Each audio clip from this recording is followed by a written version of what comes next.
Hello, everybody. Hope everybody is good today. Thank you so much for joining us, as always, especially with the slight time change. We're really grateful you guys could still make it. All right, David, just to let you know, we got about 15 people in the virtual attendance here. We do have about 30 or so that have attended. So if you want, we can kick things off with a few housekeeping announcements for those of whom who are here, and hopefully have people trickle in during those few minutes. Does that sound good to you? That sounds good. All right. Well, hi, everybody. Welcome to April's monthly housing market update. My name is Jackson. I am going to be helping MC for David today.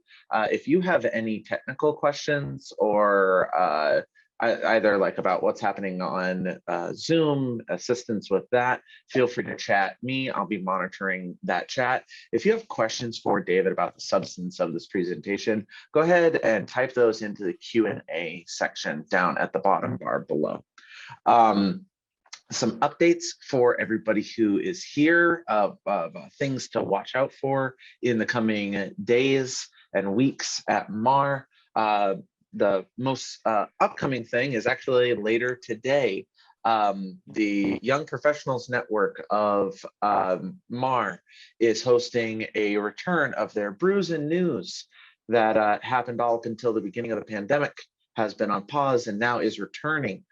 This is going to be hosted at Badger Hill Brewing Company in Shakopee later today from 2 to 4 p.m. It's going to be covering issues in and around the Southwest Metro. Would love to see you there. Feel free to take a look at the link that I'm going to be putting in the chat. If that is something that you are interested in attending, feel free to sign up. The next item is Realtor Summit. This is Summit 2022, Raising the Bar. It's going to be happening on the 28th of April. That's Thursday next week. And then it's all day, 8 a.m. to 4 p.m. If you have not registered, there are very few spots left available. You should hop on this link right now and sign up if you haven't already. Putting that one in the chat now. And then finally, just kind of an FYI and a reminder for those of you who have registered already for the 2022 Realtors Legislative Meetings, mid-year meetings in Washington, D.C. Those are going to be happening at National Harbor in May 1st through May 6th. So please, plan accordingly. If you have signed up for mid-year, great. David and I will see you there. Very exciting. And we look forward to it, but please make sure that you have all logistics to get to and from DC, planned out, because man, that timeline's coming up. Those are the only 3 reminders that I have so far. And we do have some more people that are now part of our attendance now, David. So without any further ado, you can take it away. Beautiful. Thank you, sir. And welcome everybody again. We're really honored and delighted that you guys can join us, especially with the time change, so that we can do a market update at the YPN event that Jackson referred to. So thank you again for being here. I think you guys are going to get a kick out of today. Little bit different today. We're going to do some slides, some of our regular slides that hopefully you've come to know and love. If not, please accept my deepest apologies. But we're also going to pivot a little bit and touch on InfoSparks and some of our static PDF reports. The slide, I like to say the slides are sort of us throwing fish at you, but we really want to teach you guys how to fish as well. It's not that we don't like throwing fish at you, it's that we can't be alongside you at every open house or listing presentation or conversation with your buyers or investors or whomever. So we want to empower you guys with the tools to do that and to speak confidently about the market. With that, most of you know I like to start on a note of levity. Looks like this is, I don't know, Southern California or Florida. And the landscaping company was there before the HVAC company, and it was a ground Hey, control to Major Tom. David, I hate to interrupt your flow here. I don't Yeah. think you've screen shared yet. So Oh, we're hearing wow. the Well, pun, we're thanks for not that. seeing it. Yep. Thanks for that. That is a good thing to do when I want to show you guys charts. I want to share my screen. That's a for sure. All right, we were joking, guys. It's real. The landscaping company shows up before the HVAC company, and it's ground control to Major Tom's. I found that funny, but not as funny if you're not sharing your screen. One more funny before we get serious. We're doing math here. We're working with data. So did you know that one 18-inch pizza is actually more pizza than two 12-inch pizzas? Right? You look at 12-inch pizzas. Well, two of those is 24 inches. 24 is greater than 18 inches, right? It's not the way that the area of a circle works. So if these are the same price, you get two 12-inch for the same price as one 18-inch, go with the 18-inch. You know, speaking of pizza, I don't know if we're just hungry around here. Remember the SNL skit way back in the, was that the late 90s or early 2000s? Deep Thoughts with Jack Handy. Pizza might be the most geometrically diverse food. It's made round, cut into triangles, and packed in a square box. All right, last thing before we get into the real stuff. I've told this a couple times, the story of two lumberjacks, right? So there's two lumberjacks, they work alongside each other every day, and they start and end at the same time every day. And every single day, one of them disappears for an hour, and yet he still chops more wood. So one day, the lumberjack that doesn't leave, that works all day, says, I don't get it. We start at the same time every day, end at the same time. Every day you disappear for an hour, and yet every day you're more productive than I am. Where do you go for an hour every day? And the other lumberjack just kind of looks up and says, oh, well, I go home and sharpen my axe. So, you know, I think there's a little bit of a message here. Sometimes taking a little bit of time, in this case, an hour out of your day to sharpen your axe, will help you be more productive and help you be more successful in the long term. So thanks for taking the time to be with us today. Okay, let's cover some of our usual suspects here. Want to talk about showings a little bit. So through April 17th here, we're looking at showings. Our darkest line is this year, 2022. And then as the lines lighten up, the lighter the lines, the further away we get. So 2019 in gray, 20 in our kind of lighter blue, 21 in this darker blue. You can see the market really going crazy in the first half of the year. And then nowadays, or this year anyway, looking pretty strong. So we were kind of on track with 2020, but we did not have the COVID dip that we saw in 2020. Knock on wood that we won't see that. You know, a little bit of Easter holiday stuff where you just see activity do that every single year, like it did here and here. And I suppose it was kind of baked in here a little bit. So just depending on kind of how the year and holiday lines up. And then you've got the 4th of July, Labor Day, looks like Thanksgiving and the year-end holidays.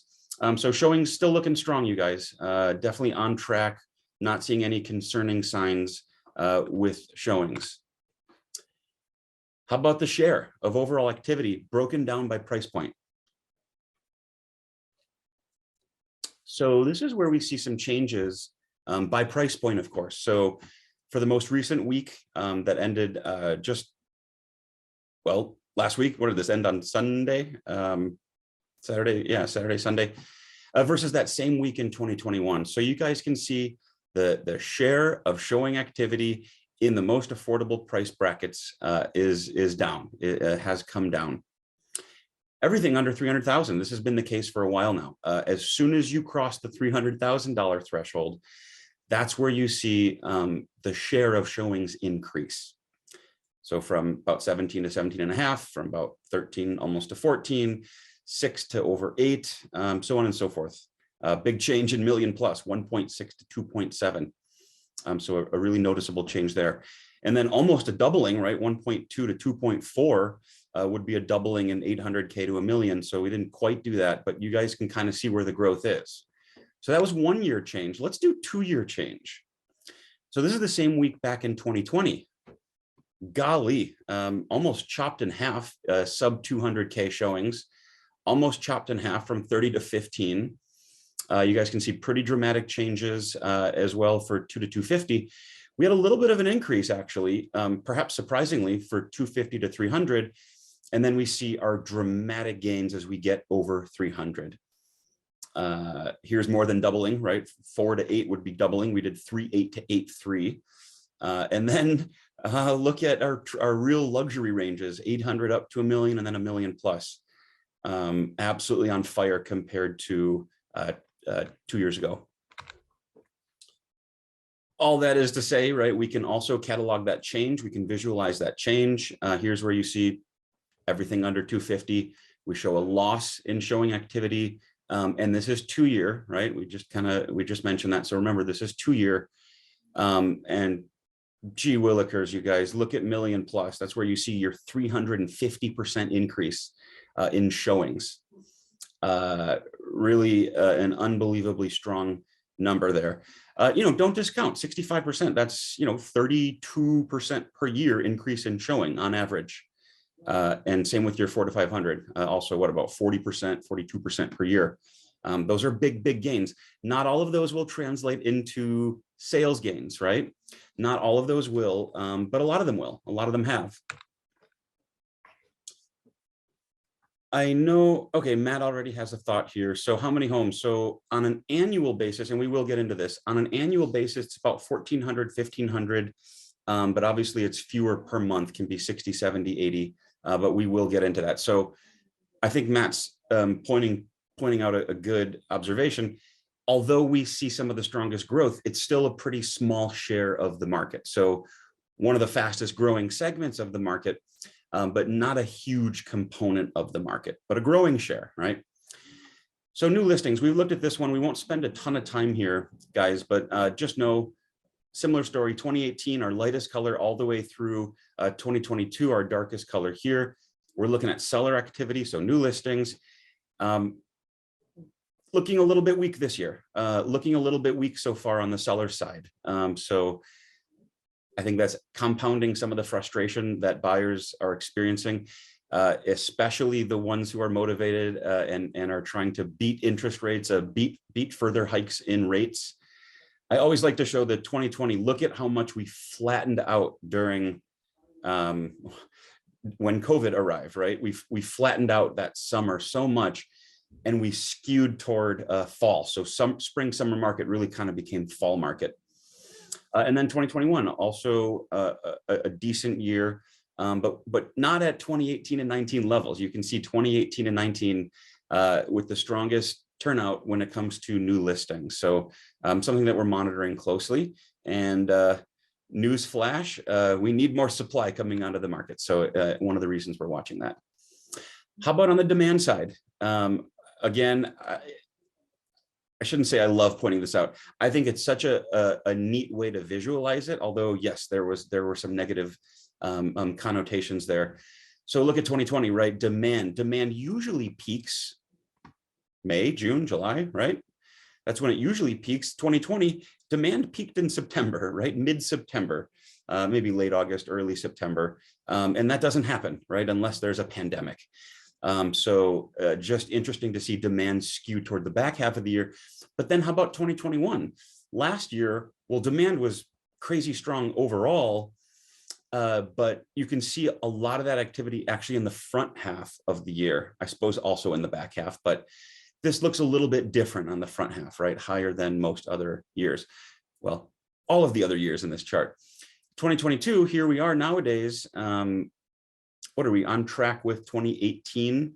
A little bit below 21, ahead of 20 for now, right? We're ahead of 2020 levels for now, but I would bet by the time we get to this time of the year, I would bet we're maybe more like this. Well, actually, depending on how consumers respond to interest rates and any changes in the economy, I think that's data dependent, as we say.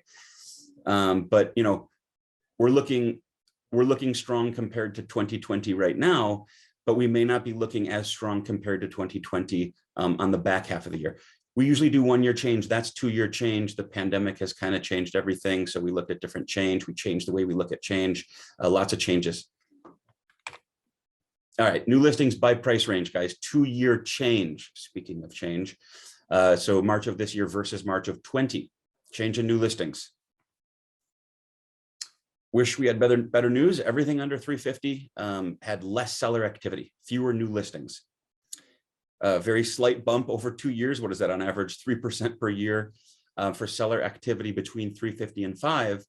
Where we see the listings is over 500,000, right? That's where we see the largest gains.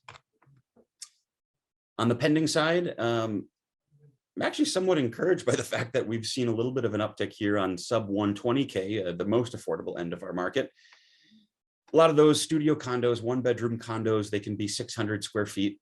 So pretty affordable product there.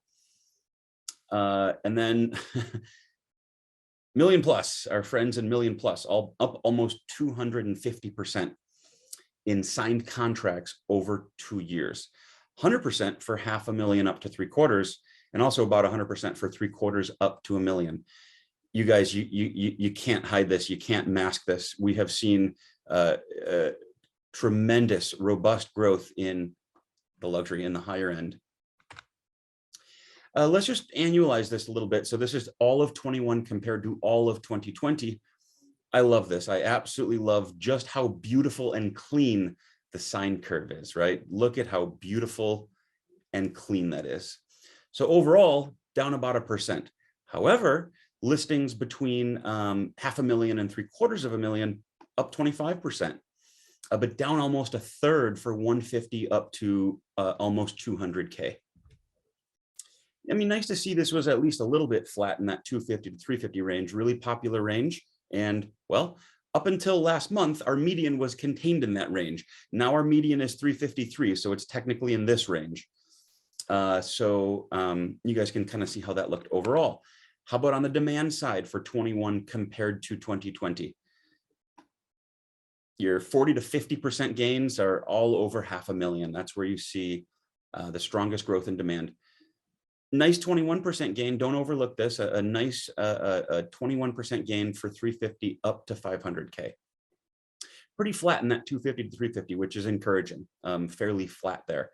Overall, closings up about 3%. All right, let's pivot into some of our longer term trends. All that stuff was kind of year over year, 2020 compared to 22 or 2022 compared to 21. Let's go all the way back to 1967, shall we? So we've shown this one a couple times, but I thought I saw some new names, some fresh blood in the participant list here. So housing market activity in the Twin Cities Metro, 1967 through last year. New listings in blue, closed sales in red. What do you see? Two things stick out to me. This guy and this guy. Right, those are the two things that stick out to me. Hopefully they stand out to you as well. So what was going on here, you guys? Kind of heading into that early 90s recession, we had this supply bubble, right? We had a buildup in supply. The demand wasn't really there to absorb it. How about here? We had this run up in supply. We had a condo bubble, right? We had tons of new subdivisions popping up, tons of condos downtown and elsewhere. Oversupply, right? We had oversupply issues. So this is heading into the Great Recession, the kind of 05, 06 peak of the bubble there. It looks like demand was along for the ride for a short time, and then they lost their jobs, and Lehman Brothers collapsed, and other bad things happened, other terrible things. So then the demand cratered and it wasn't there, but the supply was there. All that supply had to compete with one another with price reductions and price drops to get that product sold, to get those units clearanced out of the market, right? Price has to drop. Go to Nordstrom's and Macy's, right? If they want to clearance something out, you drop the price and throw it on the clearance rack. Sort of what happened with housing to an extent. What do you guys notice now? Man, we've got a huge supply bubble, don't we? We're in a bubble, right? No, we're not. We don't have a supply bubble. We have the tightest market we've seen since 1967, right? We have the tightest market we've seen in over half a century. Guys, bubbles are almost always supply driven. What we have today is a tight market. In fact, we have an undersupplied market, if anything, right? Well, not if anything, we definitely have an undersupplied market. So let's just kind of put these together in a ratio. So the ratio of closed sales to new listings. 63% was pretty high back in the 70s there, 81% pretty high, late 90s heading into that early 2000s kind of .com bubble bursting. And then last year, 88%, right? What does that mean? For every 100 new listings, we had about 88 closed sales. That means buyers are so close to sellers just in terms of demand. There's not a gap there, right? There should be a little bit of a gap. Buyers are nipping at the heels, right? Everything that's listed can be, you can have showings, immediately. You can have offers after 4 hours, a day, a week, right? And this kind of illustrates just how tight supply and demand are. Okay, couple more of our usual suspects, so to speak. New listings for March. Down 3% to 6,500. I like to say I'm slightly encouraged by the fact that we're a little bit ahead of 2019 levels and a little bit ahead of 2013 levels. I don't have to tell you guys that we need more listing activity. Pendings. Down 9% after a 13% spike last March. Guys, the 2021 market was unique and really reflective of the COVID reshuffle, if you will, the COVID reshuffle. Everybody's looking for a little bit more space, maybe single family, that sort of thing. I'm not sure that our demand trend has unraveled, right? I'm not sure that this upward slope has changed all that much.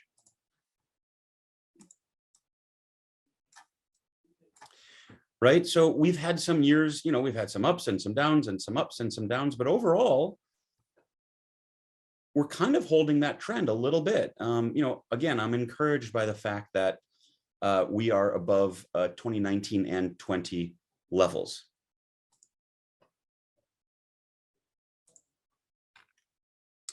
Closings, pretty similar story, right? After up 13% in 2020. And by the way, guys, well, I guess the first half of March 2020 was non-COVID, but the second half of March was a COVID month. So pretty interesting to see that the demand was there. Remember though, closings, lagging indicator, pendings, leading indicator. Closings in March, you guys, were for contracts entered into in January, February, maybe December, right? January, February, mostly. So that's the reason. It's one of the reasons why we really like to look at pending sales. It's leading versus a lagging indicator. CDOM, cumulative days on market, 12 days on the median, meaning half above, half below. I do want to point out this was one of our first increases in some time. So up 9%, market times up 9%, homes taking a little bit longer to sell compared to the prior March. You guys were talking about 11 to 12. We're talking about a day. So I'm not sure that's newsworthy. I'm not sure that's worth writing home about, but it is a thing that happened. And so I think it's worth noting that that is a thing that happened. We even had a 36% gain into 2019. Did the market unravel? Not at all. And we've been recovering ever since 2010, 11, 12. We've had a couple gains there. Did that mean things were melting down? Not at all, right? Not at all. Things were strengthening since then. Median sales price, we hit well, technically our official report shows 353. I just reran the data yesterday and with some late status changes that trickled in, we're actually showing 354. It's a record high for any month of any year. I expect April to break that record and May and June to break that record. We'll see July and we'll see what happens the back half of the year. But up almost 8% to 354 after 10.5% last year, 8% the year prior. So still, robust price growth, but less than in the prior 2 years. So I think that's worth noting.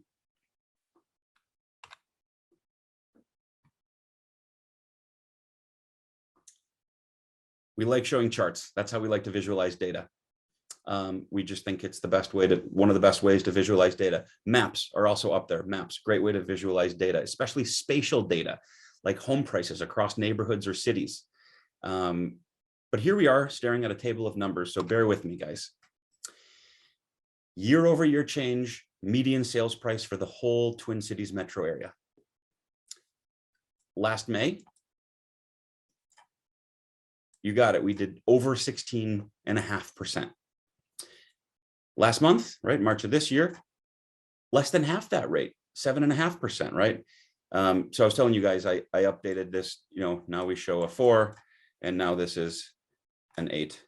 Forgive my scribbles. That's probably doing more harm than good.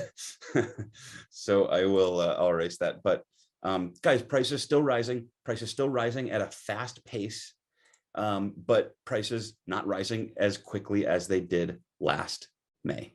We're at about half the rate of price growth. We're off the accelerator a little bit. We're not slamming the brakes, but we're off the accelerator a little bit. How about year over year change, right? There's our 7.8% there, and there's our 16.6%. Let me actually see if I can zoom in a little bit.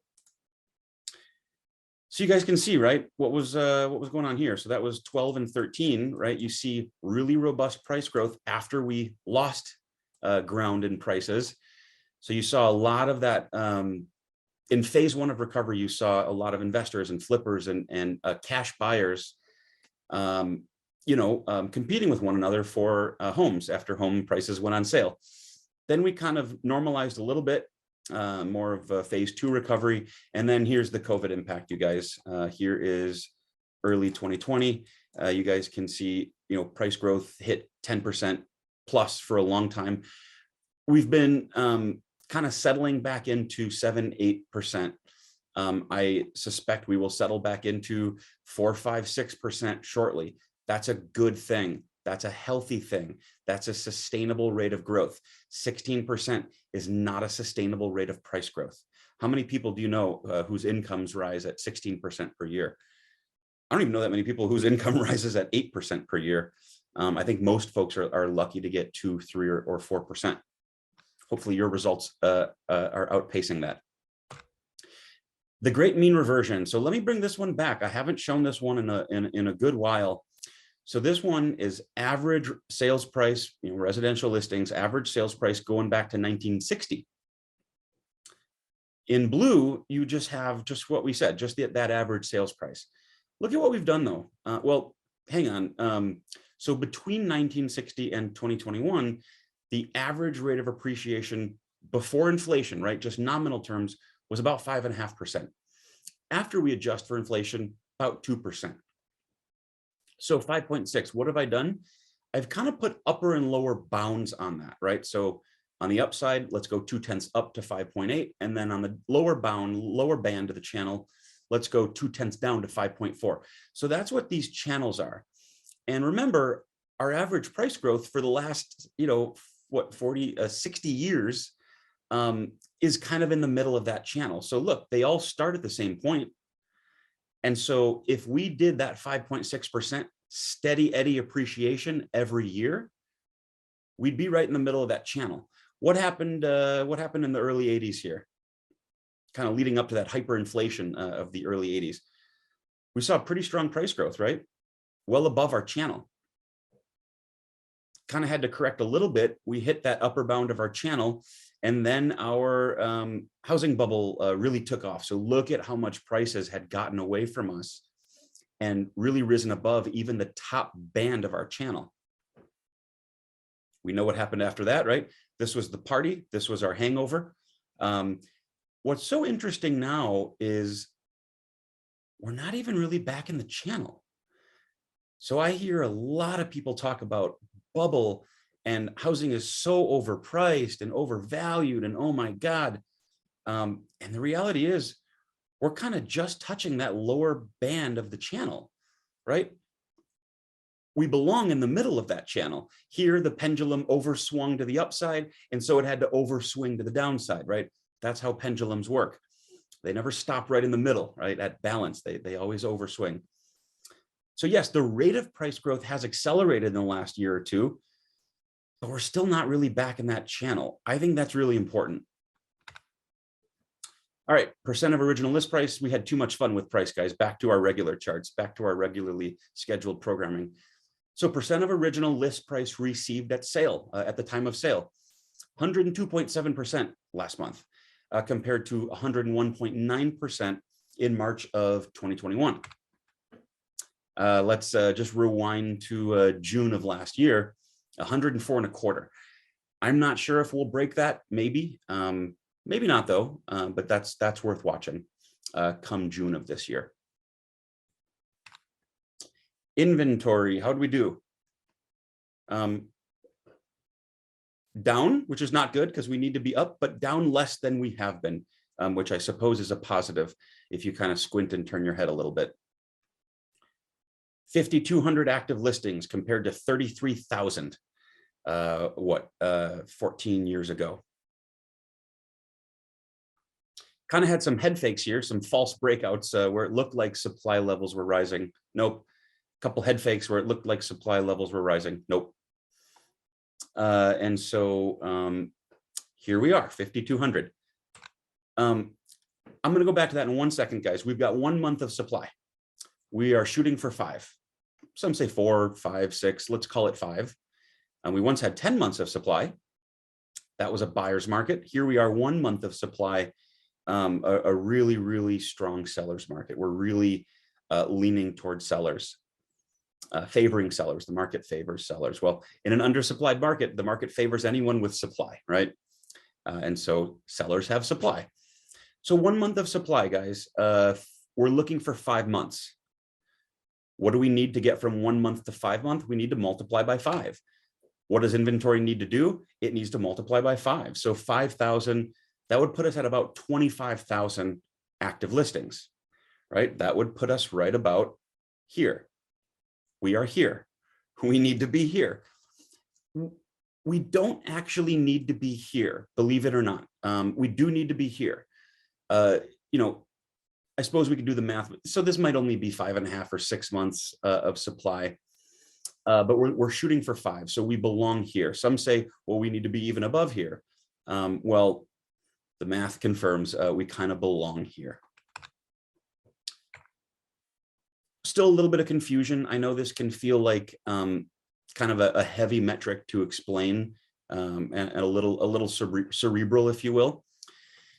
So let's just think this through quickly. Sellers markets. We've only got 1 seller. We got a lot of buyers and they're all amped up, ready to make their purchase. They've all got pre-approval letters. Buyers markets. Roughly 2008 through 2012. Here you've got 3 sellers, but they're competing with, sorry, I should say 3 sellers, they're competing with each other to lure in these 2 buyers. So what happens here? Price concessions, seller paid closing costs, right? Prices appreciate at a lower rate. High supply, low demand environment versus a low supply, high demand environment. All we're looking for is a balanced market with 4, 5, 6 months of supply. It seems ever elusive. All right, this one is a little nerdy, a little geeky, I admit, but let's do it anyway. So take a look, guys. These are Case-Shiller data points here. Everything to the right here is price growth. Everything to the left side here is price declines. Everything north of this equator here is oversupplied, right? 10, 12, 14 months of supply. And everything south here are tighter markets, right? Undersupplied markets, 2, 4 months of supply. What do we notice? Let's break it into quadrants. These are oversupplied markets, right? 12, 14 months of supply with falling prices, -1, -2% price, right? How about over here? These are oversupplied markets, but with rising prices, right? Plus signs there. There are some markets that are oversupplied that still have rising prices. Let's just skip to this one, undersupplied markets with falling prices. So there are no markets, you guys. There's never a time in the last 22 years I think this actually goes through end of last year. There's not a time in the last 22 years where we've had a seller's market, right, under 5 or 6 months of supply, where prices have also fallen. We haven't had that time nationally, right? Your results might vary, your mileage may vary a little bit, depending on if you're Vegas, Detroit, Miami, Boston, or San Diego, right? Your results may vary. Where do we see the clustering? This is all the clustering, you guys.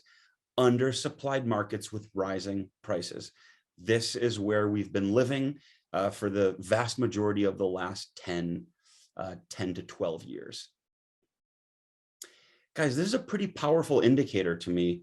And it tells me until we get over 5 or 6 months of supply, we're really unlikely to see softening prices, right? We're really not likely to see falling prices. As long as we've got a strong seller's market, it's pretty rare for prices to fall during that time. All right, just how crazy is this market, and could it be changing?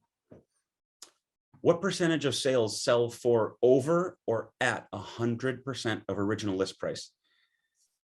4 out of 5, 80%, right? 80%. Used to be about 50% in 04.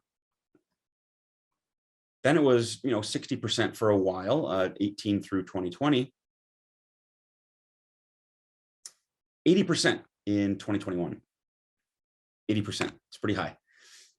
What percentage of our sales required a price reduction? 1 in 5 last year, right? Versus 50% requiring a price reduction in order to have an accepted offer before going under contract. So 20%, pretty low, pretty indicative of a pretty tight market. Sellers don't have to reduce their price, right? So in the past, I know we've gone through a lot of months. I'm just going to kind of tease out March here. 18% for last month, for March of this year, versus 17.5% in March of last year. Yes, that is an uptick, but yes, we also remain at sort of absurdly low levels, right? Below any March of any year going back to 03 by a noticeable margin, right? By a noticeable margin. All right, I would be remiss if I didn't discuss, if I didn't touch on inflation just a little bit. It's been in the news a lot lately. So yeah, our tax credit period. So nominal home prices in red. This is what we report. This is nominal home prices. We're paying in nominal dollars, right? We're paying in inflated dollars. How about implied home prices in constant $2003, right? So blue is real inflation adjusted home prices. And what do we notice here? Well, first, what do we notice about nominal home prices? Well ahead of bubble levels, right? Well ahead of bubble levels. How about when we strip out that effect of inflation, how do we look then? So ahead of bubble levels, but not that when it comes to inflation adjusted prices. So sort of another interesting indication that once we adjust for inflation, prices aren't really that out of control. Once we strip out that effect of inflation. Pretty interesting stuff. All right, so how about luxury, the big bucks here? So March of every year, right? 03, March of 03, March of 06, March of 2015, and March of 22. So who was it? Matt, you asked how many are we talking? So I think I spoke lately that, well, before the last couple of years, like I said, 40, 50, 60 was not uncommon. Last couple of years, over 100, right? Between 100 and 120 roughly, million plus deals per month. Well, per March, right? In March, December and January are different, and June and July are also different. So a little bit of an insane turnout here when it comes to luxury market activity. And I think I referenced 1,500 on an annualized basis, right? For the year, for last year as a whole, just about 1,400, 1,450. That was a 50% gain in million plus activity after a 25% gain the year prior.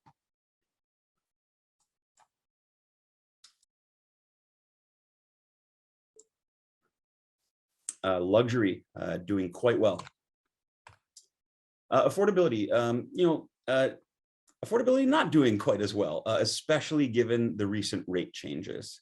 So you know what, guys, I'm actually going to go into our monthly indicator. So give me just a moment, and I think we're going to do a better analysis of this in our monthly indicators.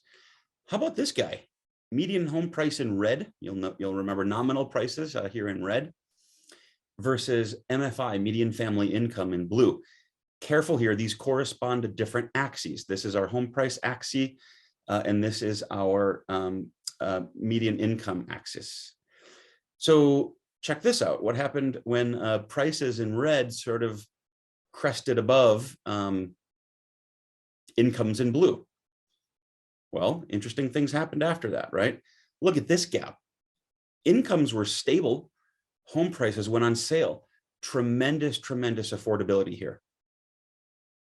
Now, we've been fortunate that, incomes have been rising, but so have prices. And we just kind of crossed. I say crossed in quotes because the lowest value of price, 150,000, is higher than the highest value of incomes, 105,000, right? And that's a family.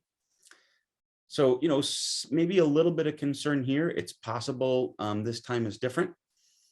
But, I think this raises a little bit of concern.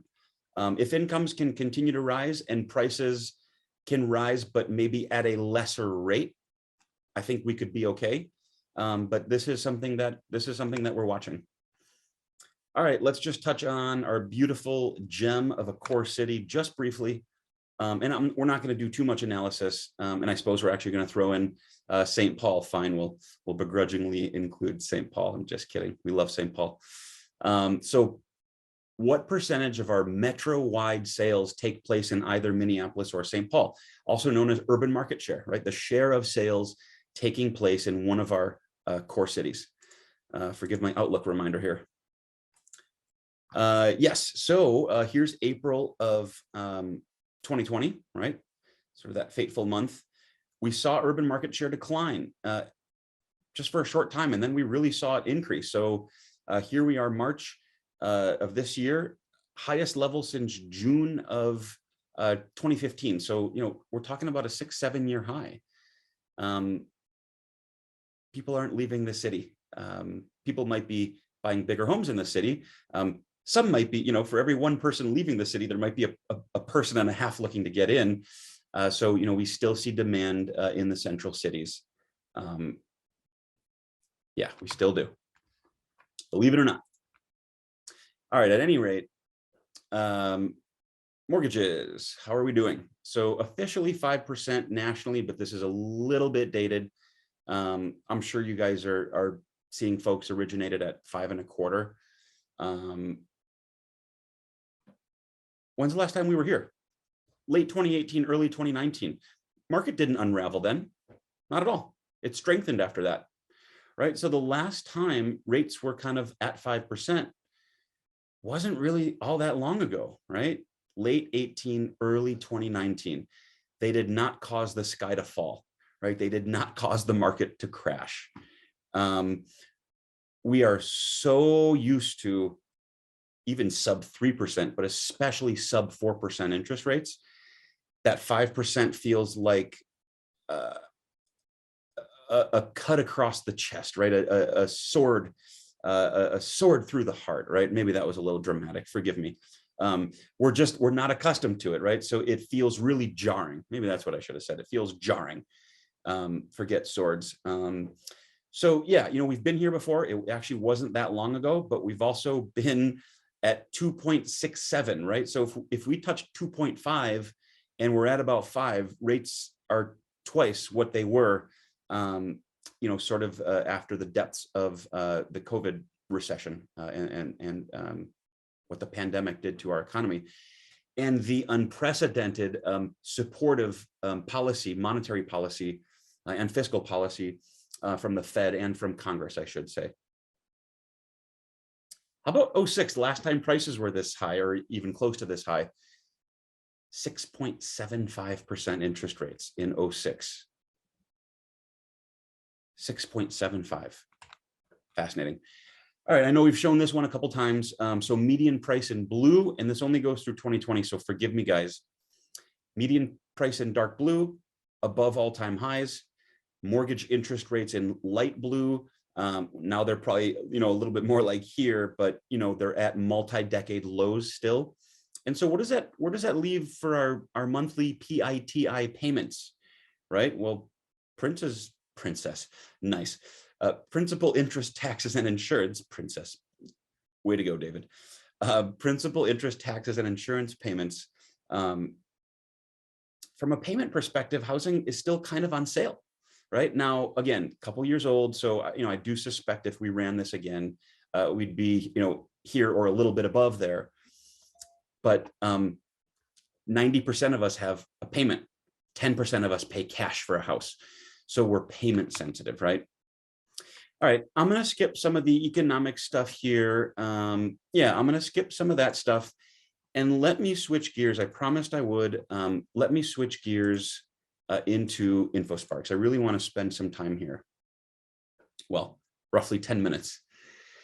So, well, first things first, how do I get there? So as soon as you log into Northstar, you'll see it a couple places. You'll see this InfoSparks link under Tools, and you'll also see InfoSparks under External Links. When you get there, your default is going to be median sales price, and it's going to be the rolling 12-month average, which is drawing from a whole year's worth of activity, sort of moving through time. Twin Cities region, we can change that. We can look at Edina. We can add an area. We can look at Linden Hills. 660 in the neighborhood versus about 590 in Edina. Let's throw in a, let's throw in a Roseville and a Richfield. Pretty close. Richfield 327.5, Roseville just about 330K, both up a nice even 10%.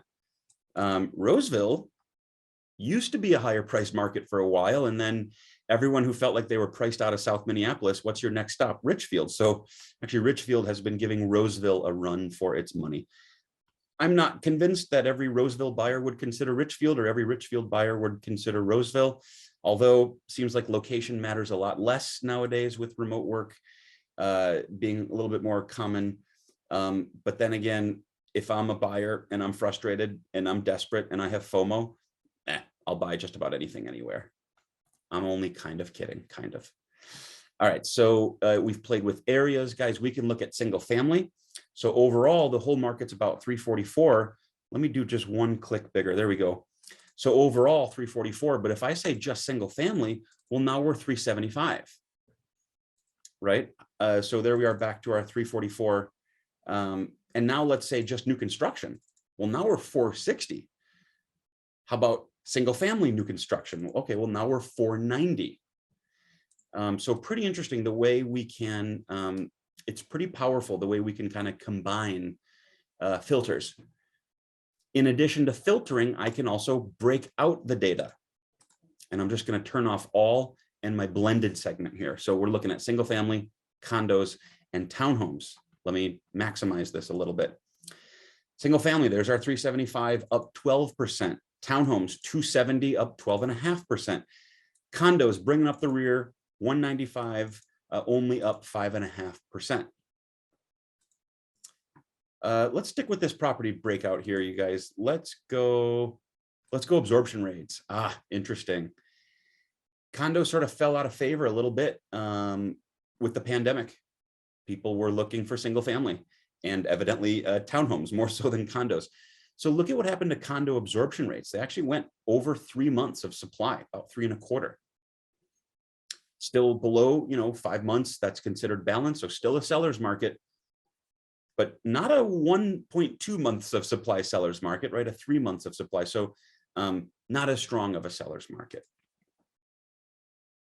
Days on market, I would suspect those units took a little bit more time to sell, or at least they didn't sell. At least days on market didn't plummet the way it did for single family and townhome. And sure enough, we'd be right? We'd be right, you guys. So single family market times and townhouse market times down roughly 30%, right? 30% 30 to 40%-ish, versus condo market times up 7.5%. And you guys will see just pretty flat. Let me even turn off townhome and single family, and you can kind of see condo market times pretty flat, even slightly on the rise. Now, this is really interesting, you guys. This trend actually goes back to 2019. It actually goes back to second quarter, first half of 2019. So this trend actually predates COVID. It actually doesn't look like COVID did made a huge change to market times. It did make a big change to absorption rates. Market times, not as much. And if you actually look at the trend, that trend of flattening and maybe even a slight upward slope actually kind of began pre-COVID. So we can't blame COVID for everything that happened in the condo market. Percentage of original list price, right? All the demand was what? Single family and townhomes. Those guys easily went above 100%, right? There's our 100% line. Easily went above 100%. Condos still kind of stuck at 98%. Historically, still a really strong ratio, right, of list price to sold price. Still a really strong ratio, but not the 102% plus that we see for single family and townhome. However, price per square foot, condos are still commanding the highest value per square foot.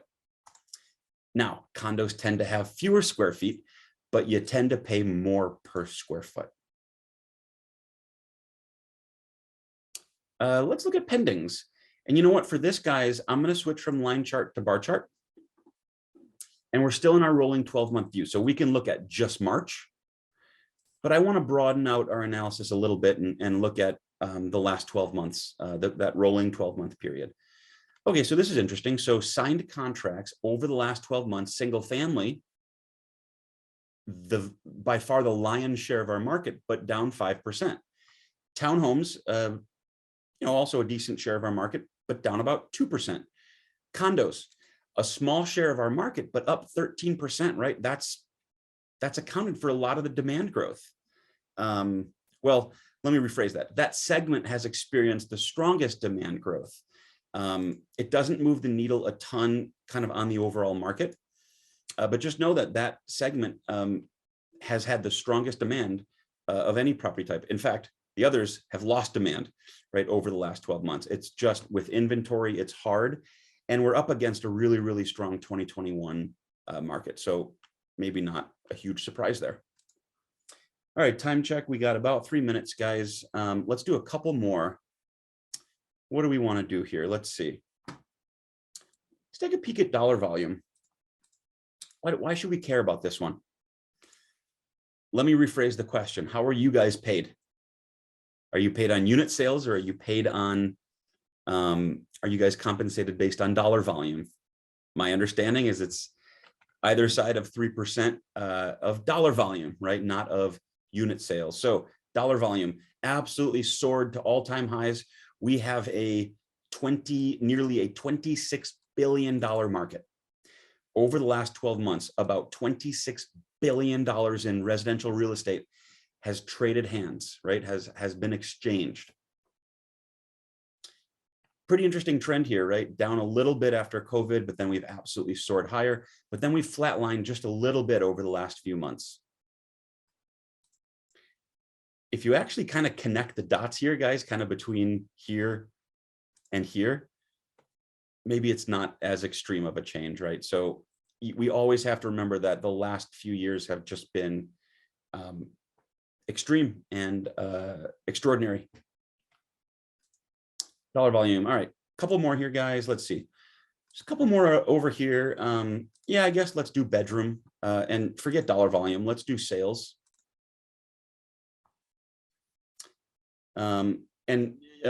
Forgive us, guys. InfoSparks is going to run a little bit slower for another few weeks or a month or two. It's all new data on the back end. Same North Star data, but it's from a different database with that cutover. So what that means is all these charts are no longer pre-cached so that they don't come up quite as quickly. As users continue to use it, hopefully you included, it'll start to work a lot faster because those charts will be pre-cached, all those permutations, if you will. All right, so this happened a while ago. I don't know that this is, super newsworthy, but look, 3-bedroom homes versus 4-bedroom homes. 3 bedrooms used to be the lion's share until all of a sudden, and this change actually happened back in 2015, so this isn't a COVID change, but 4-bedroom homes, obviously the dominant product type nowadays. So this is a little bit more interesting. So let's shut down our, let's shut down the big stuff. And let's shut down this guy too. Okay, look at how interesting, you guys. In purple, we've got 2,500 square foot or bigger homes. In blue, we've got 1,500 square foot or smaller homes. Wow, look at this. Look at that change. Look at 2,500 plus. It actually crossed 1,500. It's come down a little bit. So we've converged and then diverged a little bit. But wow, does this really show after April and May of 2020, people were really looking for bigger homes. They were looking for more square feet. And that shows up in our data so clearly. Okay, let's see. I see we're right at noon, you guys. I just, one other thing I want to say, and let me borrow my InfoSparks, or sorry, my Bureau of Labor Stats CPI data. I want to hop into our site because there's a lot of other data and reports available to you guys. StatsDeck, right? We work hard to produce this. We're still going to include it in the monthly webinar, but we're considering kind of sunsetting it on a weekly basis, but know that, it'll still be here in the monthly. And that's, you guys, that's where we pulled out all these charts. It's literally right there in the StatsDeck. So these all live right there. So please do feel free to access those. Let's see, where'd my market data go? Sortable stats. So there's InfoSparks, our local market updates. This takes us to our Fast Stats interface or portal, if you will. At least it usually does. Let's see. Let's try that one more time.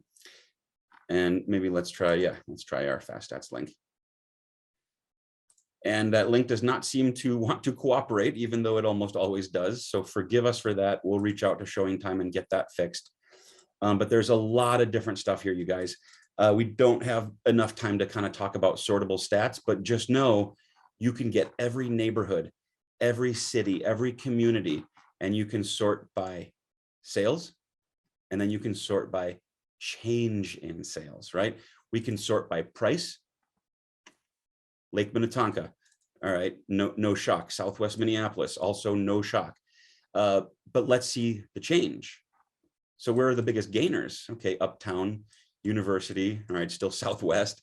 Longfellow, Phillips, though, up and coming. Interesting, Lake Minnetonka area weakening just a little bit. Still the highest price, but actually the only community here that lost some price. So I think that's pretty interesting. Guys, it's about all we have time for today. Just know, use the data for good and never for evil. There's a ton of information here. Matrix also has a lot of different tools available to you guys. Remine is one of them. So we of course encourage you guys to play around with that. These are all tools and resources available to you. So we really do encourage you guys to kind of play around with it and become more familiar with it. And with that, I will say thank you for joining us. We will absolutely send out slides. I think someone asked that. And looking forward to you guys coming back next time, and I'll throw it back to Jackson. Well, thank you, David. Happy that you were able to show us a full range of statistics and tools that are available. Thank you, everybody, for showing up. We will be holding this on the third Thursday of May as well. Hold on, let me get that date for you.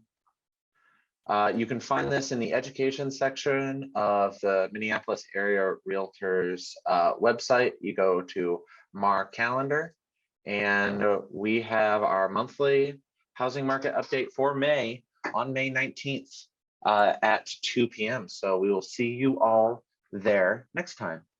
Thanks so much for joining us. Thanks, guys.